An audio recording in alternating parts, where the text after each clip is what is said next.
నా పేరు అనిల్, నేను 10వ తరగతి చదువుతున్నాను మా నిట్టూరు స్కూల్లో. ఇచ్చేసి ఈ విశేషం ఈ ధర్నా ఎందుకంటే శంకరయ్య సారు కుల వివక్ష అనేది ఇస్తుండ్రు. రాత్రి ఇంటికి వచ్చి రాత్రి 9కి 10కి వచ్చి సంతకాలు పెట్టిస్తుండ్రు. ఆ టాపిక్ పేపర్ మారుతుండ్రు. ఆ టాపిక్ దేని గురించి ఉన్నదో తెలియదు, మరి దేని గురించి ఉన్నదో తెలియదు. సార్ వచ్చేసి మా ఫిజికల్ సైన్స్ చెప్తాడు. ఒకవేళ మీ మార్చి 21 నుంచి ఎగ్జామ్లు ఉన్నాయి, ఇంకా 10 రోజులు మాత్రమే ఉన్నది. ఒకవేళ ఫెయిల్ అయితే శంకరయ్య సార్ బాధ్యత. మరి ఈ సారు తక్షణం పంపించి వేరే సార్ని తీసుకురావాలి.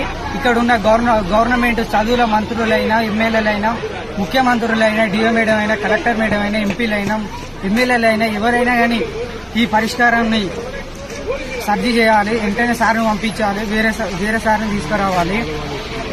ఈ సారు మొత్తం కుల వివక్ష చేస్తుండు, అందరితో సంతకాలు పెట్టిస్తుండు. రాత్రి 10కి 9కి ఫోన్ చేస్తుండు. ఇంకా జేబీఎం అంటుండు. గుడ్ మార్నింగ్ చెప్తే దాని మీనింగ్ వేరే పోతుందా, గుడ్ మార్నింగ్ చెప్పాదురా అంటుండు. ఇంకా జేబీఎం అంటుండు. తక్షణం ఈ సారు పంపించి వేరే సార్ నన్ను తీసుకురావాలి. మార్చి 21 నుంచి ఎగ్జామ్ ఉన్నాయి సార్. ఒకవేళ ఫెయిల్ అయితే సార్ బాధ్యత. Thank you.